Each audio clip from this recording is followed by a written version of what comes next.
Yo, yo, yo. Welcome to the NS9 post-game show powered by Permane Brothers. I'm your host, Anthony DiNardo. With me, we have Neil. Neil, how you doing tonight?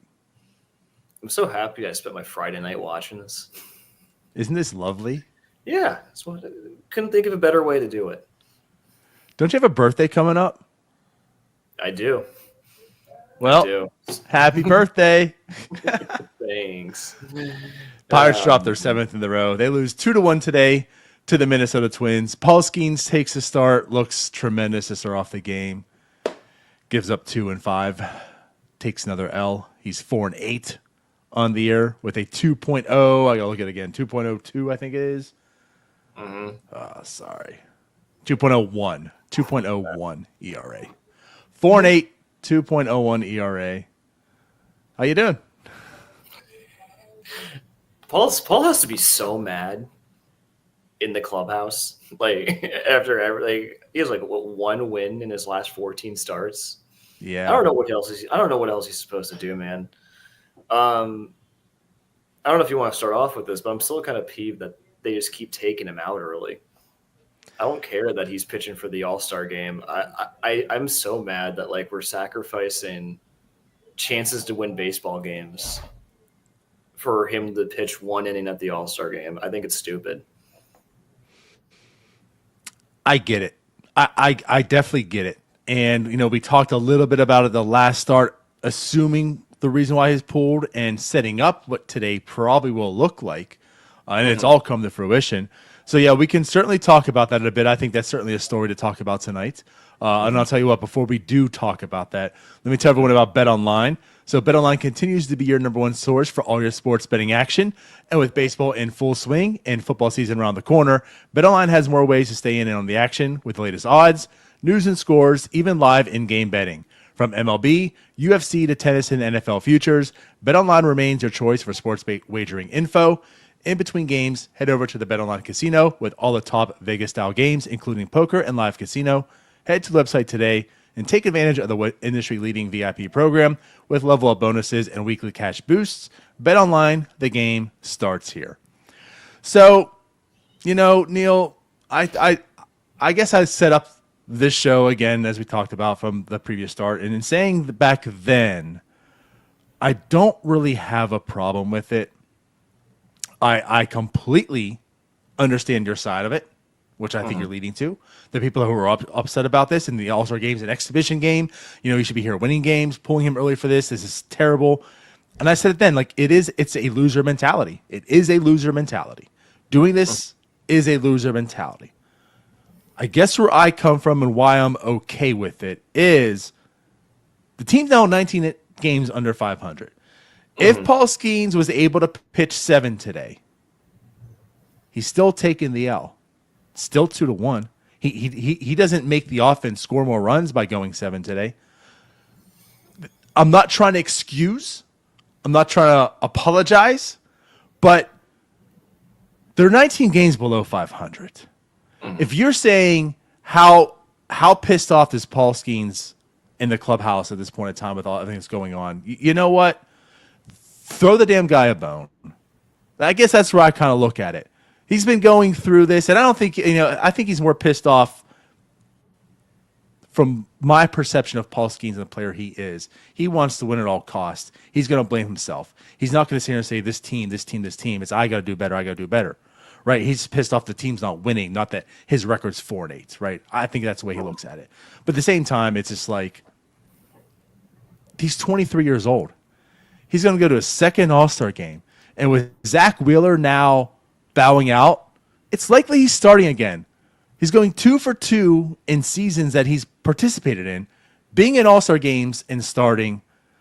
You know what? Yeah, throw him a bone. He is Paul Skenes. he's going to have, whether it's with the Pirates or whatever organization he goes to next, plenty of chances to make moments in regular season games, in postseason games. I guess let him have this moment when this team is 19 games below, not 500, and just an albatross of a situation. Two things. I think I'd be more okay with it if like it hadn't been the fourth straight start of him being pulled before 80 pitches. Like, and like obviously you want to protect your arm, especially when the season's going nowhere.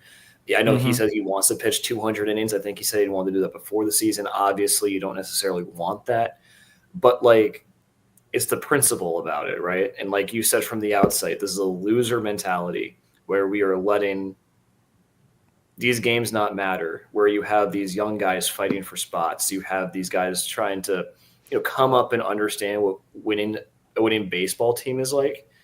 And this is just undercutting that. So even if it's Don Kelly deciding this, which I don't think it is, if it's Ben Cherington deciding this, if this is Nutting deciding this, any of these are distinct possibilities. Like, yeah, you want to give Paul Skenes a bone, but like he can go into the All-Star game today after pitching 6 innings. Because he had 78 pitches. He only needs to go like one more. That's not going to affect him pitching in an exhibition game that much, I don't think. You know what I mean? Like, I feel like what does it say to the people in the clubhouse when you're actively harming your team's chances of winning by taking the best pitcher in baseball out of the game and in early? What does it say? Like for me, sure, I want to watch Paul Skenes in the All-Star game. We don't get much, but he's going to start the All-Star game, and that's going to be great. But like, I hate this from like a culture perspective. And so if it's a Ben Cherington thing, it's not surprising. I want Ben Cherington gone anyway. If it's Don Kelly, like that also needs to be called out. So well, the manager doesn't matter. What?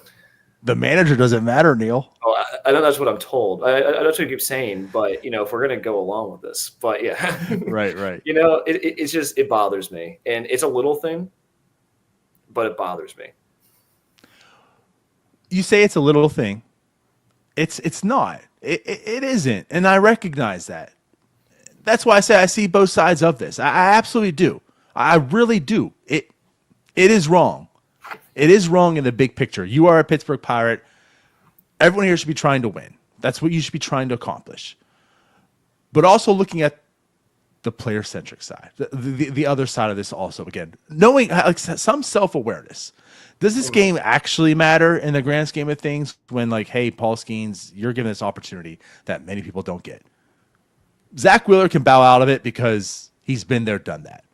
Paul Skenes hasn't. And to put it on a 23-year-old and say, oh, no, you're bowing out. In a season like this, and that's, again, right, I put the big asterisks on. If this team was in first place, second place, third place, actually in some sort of contention, right, even on the outside looking in where there's some sort of chance, I have a problem with it now. Because of the circumstances, because they are 19 games below 500, because this team is just absolute trash from the top down. They're in this situation where there is no chance. I mean, there's literally no chance. Then, like, at this point, why not do good for your guys? Why not look out for them? Why not say, Paul Skenes, go do it? And here's the thing: we're not starting you. We actually pushed you up last week, right? And we're still going to make you start Friday. And so here's the caveat: like, to accomplish all of this, you're going under 80 pitches both times, basically five innings each time. Because what's going to happen is, and I understand the All-Star game isn't a full game, but you're still pitching 3 times within 10 days. That's kind of how I look at it. Paul Skenes knows Paul Skenes. I mean, if anything, today kind of exemplified that too, when Kelly comes to the mound to kind of talk to Paul, and Paul says, go back. I'm going to finish this thing out. And then he strikes him out. He strikes out Cashner to finish the 5th inning, right? Paul Skenes has a voice. There's not many 23-year-olds that the clubs bow down to and say, what should we do? What do you want to do? Most is like, hey, here's our program. Here's what we want you to do. The moment Paul Skenes came in, it's been like, that you do you. Like, you have this regimen, you have this program, this is what you do. Like, by all means, do it. They've kind of been hands off. They kind of understand who Paul Skenes is. He's mature beyond his years. And I'm sure because of that, too, I'm sure there's been a conversation behind the scenes on this entire situation. So I'm sure all parties are in at some point and some level. And again, like, that's kind of where I come in with this. I don't have that problem, but if they were in first place, and I'm sure also too, if they were competing, I'm betting everything Paul Skenes says. I don't care. That is an exhibition game. They are 19 games below 500. That clubhouse, I'm sure, also has some self-awareness. I'm sure that clubhouse says, Paul, this shit don't matter. This doesn't matter. Again, you talk about teammates having each other's backs. Paul, this doesn't matter. Go enjoy yourself. Go out there in Atlanta. Go start on the national level. Be the story again. Go do you. That's what I want to see as a teammate from you, from Paul. Go do that. Don't worry about us. We're letting you down. Don't worry about us. Go there and do that. That's where I'm at. I guess I don't see where him pitching a normal amount, like without moving him up or whatever. Like, I don't see how like that would prevent him from doing that. You're right. There was conversations. I bet Paul, there was no way the team was going to prevent him from going to the All-Star game. That was never going to happen. It was always going to be like a him decision, and he's earned those type of decisions. And I know it's not the same thing, but like when I think about like other All-Stars, like did we ever make David Bednar rest before the All-Star game? No. He always was doing his normal workload in a 100-loss season. Like, did we ask Adam Frazier? Did we rest Brian Reynolds so they could go? No, we didn't. And I know it's not the same thing because pitchers' arms are much more, but I guess for me, especially since knowing that we have such limited time with this guy in a Pirates uniform, that just intentionally, again, taking away the chance to win. Again, would it have mattered the last two games? No. This doesn't change the trajectory of the game at all because the team still can't hit. I just hate that I'm losing Paul Skenes' time when I know that time is limited. Right. I get it. I get it. I get it. And again, to kind of tie this up, my point too also is you're not going to see many times Paul Skenes wearing that Pirates jersey in the All-Star game either. And here's your second time you get to, and it's going to be a story. I mean, it was the story last year. Could be part two of that. So again, you kind of get to take that in. End of the day, Paul Skenes goes 5 innings. He strikes out the side to begin it. He looked dominant to begin with. He had a very good game. He left a 3-2 curveball kind of up in the zone a bit. I mean, it was down low, but it was kind of in the middle of the zone. Caught too much of the plate. Larnach takes it yard. It's a 5-2 game. And that came about, too, because of some pretty poor defense. There also could have been a double play that should have been made. ICAF didn't really get a good play on it to make the throw out at second. However, they got Castro out at first. Castro got the cruise effect from Greg Brown for a moment there. And then until they found out that he didn't leave the box too healthy. That was probably more of an injury issue. It's like, okay, we'll back up a little bit here. We apologize about that. But but again, he gives up 2 earned runs, 5 innings, 5 hits, 6 strikeouts, no walks, 78 pitches. I mean, again, in those 5 innings, you can look at it. He only pitched 5, but in those 5 innings, 78 pitches. Like, the dude was efficient. He was pitching really, really good. He's pulled because of other circumstances. But I will say this too, of those recent outings where he's only gone 5, like you mentioned, the pitch count, he's been more efficient lately. 100%. He was great today. I mean, yeah, it really is just one mistake pitch that he's taken out. That's baseball. I lose words to describe as how good he is. He could have easily gone 6. There's a chance he could have even gone 7, depending on how that 6th inning could have gone. Yeah. I mean, he did. Could have gone 8. I'm not going to go that far. It was in the realm of possibility today. That. Yeah, but he just went really, really well against a solid Twins lineup, and I can't believe that Larnach of all people took him deep. Like that was, I figured it was going to be Buxton or like Correa or someone, not Trevor Larnach. So that's a little disappointing. But like again, Paul Skenes is disappointing in his 2 earned runs. He's a special guy, and gets the loss from it. But absolutely, yes, I mean, the dude was money today. He was. He came out firing all cylinders. He had a perfect going through 3. Like, not that it means much, but again, just kind of showing like how he started this game. I mean, he was just dominating, just absolutely dominating. Where Joe Ryan on the other end was kind of the opposite. So again, like on the other side of this, Kelly was not efficient. He was all over the place. Bases were loaded with 2 outs in the first inning. 51 pitches, I think, through 2 innings. I mean, just not himself. He's been very, very good this year. This wasn't the typical Ryan outing. And once again, Pirates don't capitalize on it. They just simply don't. I mean, they were doing what they do when they get productive, taking 1 base at a time to fill them up, but they can't do damage. And that's what happened today. Yeah, I mean, it was brutal today because, like, they somehow managed to fill the bases today, especially off Ryan. I mean, they had no answers for Duran, but that makes sense. But like, 7 base runners against Ryan in 5 innings, you have to score more runs. Like I'm sorry, like you were actually getting to one of the better pitchers in the AL, and you are getting players on, and then Brian Hayes just that stupid. He somehow gets under that pitch and pops it up. It was awful. Hayes did that twice, back-to-back plate appearances. It was like deja vu. The first time and the second time, it's just that underneath pop up in between second and center field. Yeah, I mean 1 for 8 with runners in scoring position today says it all. Yep. And IKF's the only one who drove someone in. But like you're just looking down this lineup. I mean, Cruz and Horwitz had good games.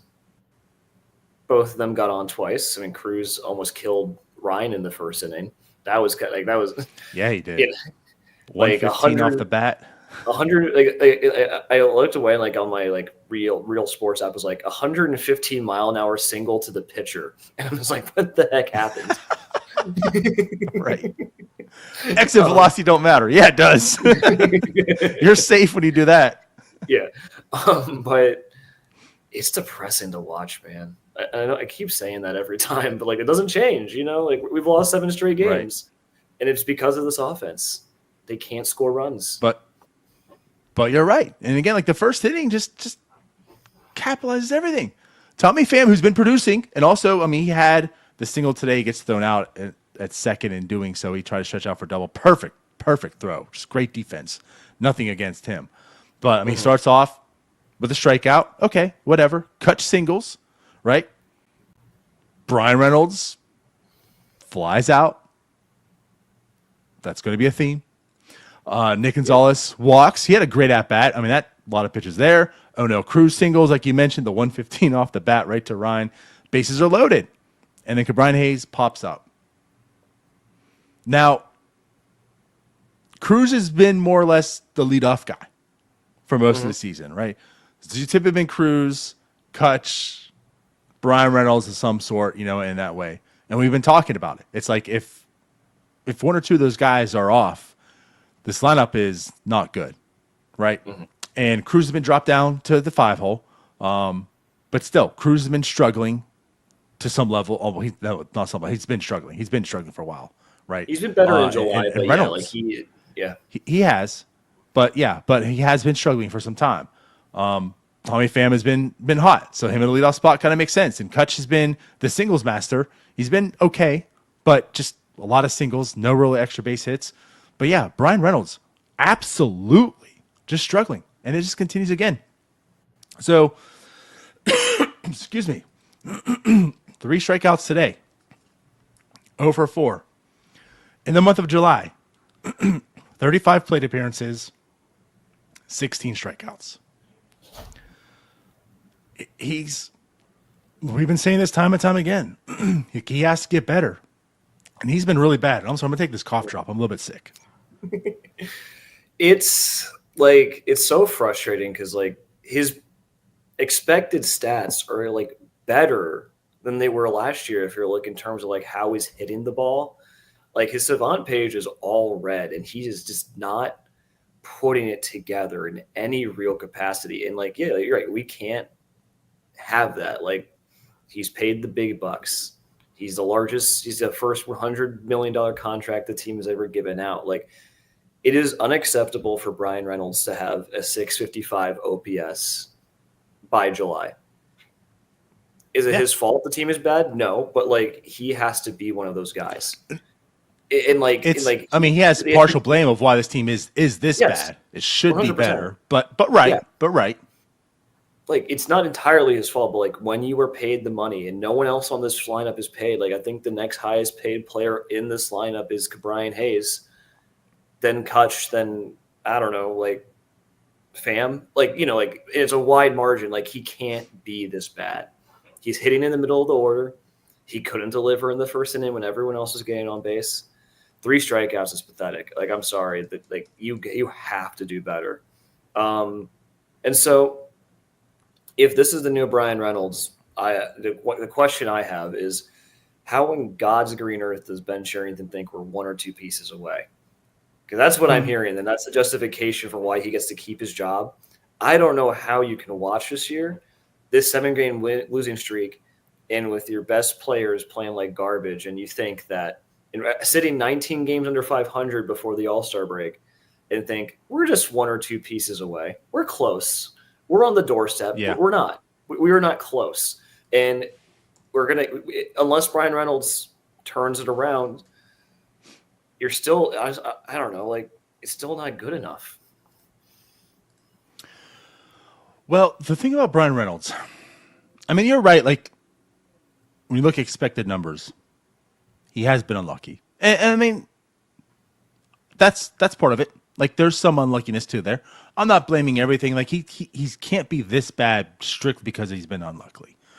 Mm-hmm. But his launch angle was the lowest it's ever been as well. I mean, a huge drop with his profile. Like, and now the strikeouts are up. You know, and he's striking out more than he essentially ever has. Also, at this point in time, 27.2% strikeout rate. His highest was 27.4 in 2020. Also, that terrible shortened season, weird year, and we kind of throw that out the books, and I'm okay with that. I'm okay with like excusing that year for a lot of people. Okay, when you look outside of that year, his highest strikeout number was 23%. 23.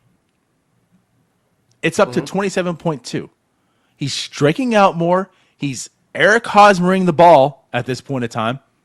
Like, it's just not good. It's not Brian Reynolds. And I don't know if it's going to be the same. Like, I don't know if this is also just going to be one of those weird years and next year he comes back. I'm not here to tell you that Brian Reynolds is cooked and he's done, but things aren't happening for him right now.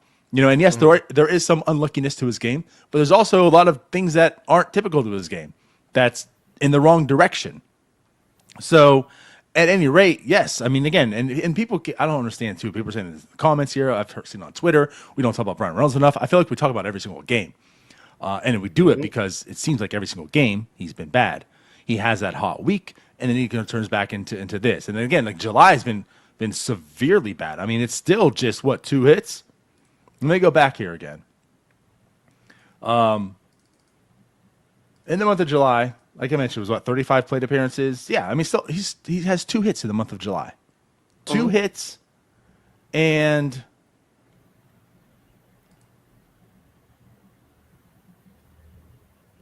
one walk.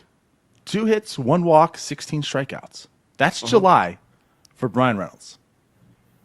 It's been, I mean, yeah, and like again, the expectations are there, and I think people are saying we don't talk about him enough. I just like we're not mad about him as much because he's given us 5 amazing seasons. Like we're my patience for him is extended, but like if you're asking me to get like super pissed off about him while we're 19 games under in July, it's just not going to happen. I don't have the energy for it, man. Like like my frustration is elsewhere, but that doesn't change the fact that like he does play a sizable role in the fact that this offense is dead last in baseball in home runs.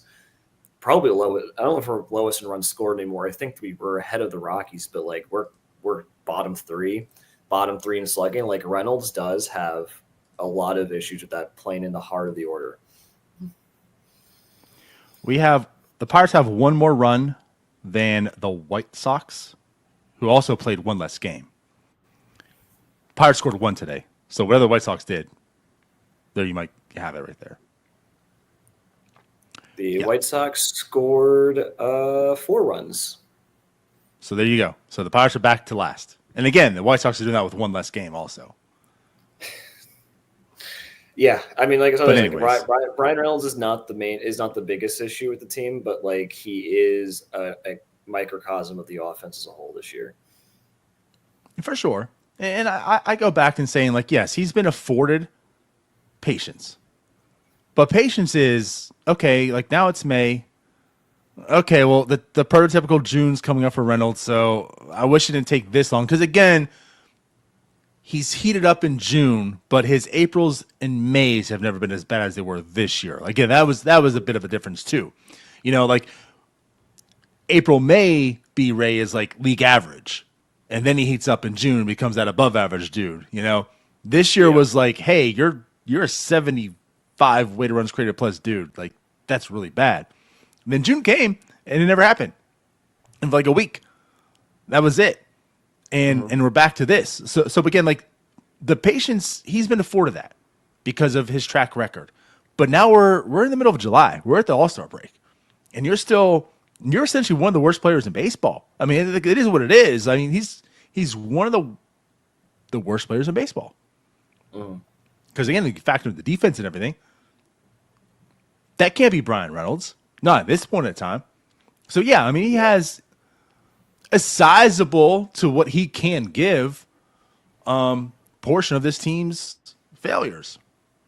Yeah, there's plenty more, right? It starts with Bob. Just down the bend, but you get in that pipeline. He is the leader, you know, in this offense, essentially, as far as who you expect day in and day out to be producing, and he's not doing that. He's failing the team also, as far as you know the offense goes. No, 100%. Again, I think if the Pirates were better, and if like let's say like we were 5 games under or something like that, like 7 games under, like you had Pham have a whole decent season, you had Gonzalez healthy, Horwitz was living up to what he was supposed to be, like you actually had like a decent, not like a decent offense, but like not a bottom one offense. I think a lot more people, at least myself, would be a lot more angry at Reynolds, and honestly at this point probably Cruz for going so cold like in a pivotal stretch. I just think because no one else is performing, I'm just like, it sucks. I hate seeing one of my favorite players of recent times go like this. But like, again, I'm not going to get super mad about it. It's just, I can't do it. Yeah, no, I get that. Again, circumstances. Going back to the Skenes thing, circumstances. The team's 19 games under 500. Like, not going to pile on Brian Reynolds. Not going to pile on him. But if this team was closer, then yeah, he's probably getting like the Juan Soto treatment early on in his Mets tenure, right? What's going on with Juan Soto as he got like a 120 weighted runs created plus? But regardless, as we're alluding to, like he needs to be better, and then a lot of the responsibility is on his shoulders. But yeah, there's so many problems to go around. We can't spend 30 minutes every day talking about all of the problems in detail because it's going to be a 17-hour show. We got to go to bed and sleep so we can watch the next game of failures to talk for 17 hours of, right? So again, but yeah, to definitely highlight, I memean, his July has been, it's been pathetic. And again, the strikeouts is the biggest thing. It's not as if he is getting unlucky or, you know, he's striking out right and left almost half the time at this point. So yeah, Reynolds over 4, 3 strikeouts. I mean, other than that, Pham had the 2 strikeouts today, and that's the only multi-strikeout performances on the day. They had 9 in total. Yes, they did muster 8 hits, 2 walks. They got the 1 run. And like you mentioned, the story was with the offense. Not that they did a lot, but even though they did something, runners in scoring position, like they just can't capitalize. Because for 1-2, nobody can hit a ball hard enough to take 2 bases at minimum. It was like one extra base hit today. But one extra base hit today, right? Am I just Oh to yeah, kind yeah. of fill up the IKF. double, like 10 base runners and 1 run is just something that shouldn't happen, but it's something that happens when 9 of those are singles and walks. Mm-hmm. Like it's embarrassing. This team is slugging like Stephen Brawl, and someone put in the comments, I put on the thing like 12 road wins by the All-Star break is just mind-boggling to me. That shouldn't be possible for this team and where it should be. Like, I don't know 12 road why. wins. I don't know why we can't get up and play when we're on the road, but like, it's a problem all season, regardless of manager. Like, I don't know what it is, but it's just it's embarrassing. Like, I shouldn't have to go into every road trip and be like, well, here comes 7 out of 9 losses. Or in this case, we're trying to go with 9 for 9. Like, it sucks. I was going to say, yeah. 7 in a row they dropped. And also to add on to that, 5 out of the last 6 games, they've lost by 1 run. And as they said on the broadcast today, the first time since 1996 that's happened for the Pirates. Again, like this season has been completely weird because there's extremes on every level. Like you have the extremes, like Pirates are doing some phenomenal stuff. And of course, you're looking at, like, I can't believe the Pirates did that, but they've done it. They have a guy like Paul Skenes that's doing phenomenal stuff. And they keep doing stuff like this that's just like, well, this hasn't happened since Bucktooth Willie, was on the mound in 1887. And it's just like, Jesus. The Pirates keep having their own like Tungsten O'Doyle fact every single week. Yeah. For the past month. Yeah. It's so stupid, man. Like when we want we want historic record breaking seasons. This is not what we had in mind. Right. Yeah. So again, Pirates lose 2-1 to the Twins. Joe Ryan was not effective, not on his A, probably B game. He fought through. Didn't take much. Pirates allowed it. And I guess real quick, just to touch up, I mean, Carmen Maginski does come in after Skenes and finishes out 3 very productive innings. I mean, he looked good today in that reliever role. 3 innings, 2 hits, 4 strikeouts, no walks. I mean, he was on. He looked good. Yeah, no complaints from Maginski here. Finally, I feel like he's really struggled in the bullpen role recently, so I'm glad he's finally clicking for him. Same. Do believe he can be a tremendous weapon there, and hopefully we can start really seeing that, especially since his early struggles being in the starter role. So I guess that's kind of where we leave it. Pirates will play again tomorrow. Gonna do 8 straight. Happy birthday, Neil. It's not until Monday, but yeah. That's all right. We're blessing you all weekend. Yay. Yeah. We'll see how much Pirates baseball I watch this weekend because I'm not on the post game tomorrow. That's right. Neither am I. I'll be watching though because I'm an idiot. All right. Well, we want to get out of here. Any last words you want to say before we do go? No, I'm done. No? All good? It's bedtime. It's Sounds bedtime, about right. man. Well, everyone, we do appreciate you watching as always. Go ahead, like, subscribe, hit the bell, get notifications every time we go live. We'll be live Sunday for the draft as well. So we'll have a show on that. We'll have another video Sunday morning. Nathan, the newest member of NS9, right, doing this fun little creative videos. We'll have another video out. Actually, you and I are on that too. Yeah, Part 1 of that video will be out Sunday morning. Fun stuff coming up, All-Star break, so we might have some fun things planned for then also, so stay tuned. So yeah, like the video, subscribe, join, hit the bell, do all that stuff. And we'll see you tomorrow after the game too. So we're out of here. Bye-bye. Let's go Bucks.